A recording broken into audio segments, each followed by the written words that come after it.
अंतिम समय में भगवान की स्मृति होना कितना कठिन है। जब मृत्यु का समय आता है, शरीर की 72,000 नाड़ियां फटने लगती हैं। आत्मा तो अत्यंत सूक्ष्म है, लेकिन आत्मा का जो धर्मभूत ज्ञान है, वो धर्मभूत ज्ञान शरीर के एक एक नाड़ियों में व्याप्त रहता है। उस धर्मभूत ज्ञान के द्वारा ही आत्मा हृदय प्रदेश के एक हिस्से में रहते हुए शरीर के सारे अंगों से विषयों का अनुभव करती रहती है। आत्मा तो अत्यंत सूक्ष्म है। बालाग्र सद्भागस्य सतधा कल्पितस्य च, बाल की नोक का अग्रभाग, बाल की नोक, उसके 100 टुकड़े, फिर उस एक टुकड़े के 100 टुकड़े करो। जितना सूक्ष्म होगा उतनी सूक्ष्म आत्मा। और वो कहाँ? बोले हृदय प्रदेश में।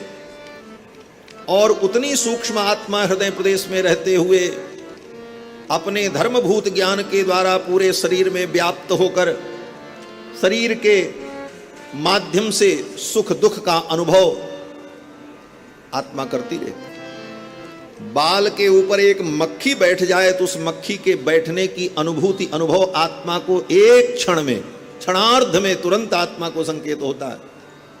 आत्मा तो हृदय प्रदेश में, लेकिन अपने धर्मभूत ज्ञान के द्वारा आत्मा को इन विषयों का अनुभव होता रहता है। जब शरीर छूटने का समय आता है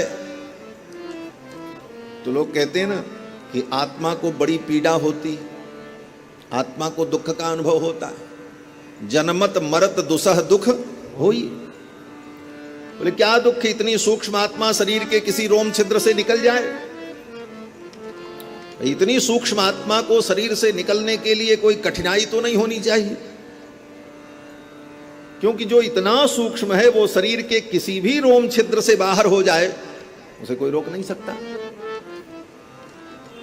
और इस विषय को वेदांत में उत्क्रांति गत्यागति नाम सूत्र के माध्यम से वेदव्यास जी ने ब्रह्म सूत्र में प्रतिपादित किया है। इतना सूक्ष्म जीवात्मा अनेक लोकों में जाता है, शरीर से उत्क्रमण करता है, उसकी उत्क्रांति होती है। तो शरीर के किसी रोम छिद्र से वो आत्मा निकल जाए, उसे कोई पीड़ा नहीं होनी चाहिए। तो कहते नहीं, आत्मा तो अत्यंत सूक्ष्म है, लेकिन पीड़ा माने दुख, और जो सुख है, जिसको हम सुख कहते हैं, आनंद कहते हैं, वो सुख और दुख दोनों अनुभवात्मक।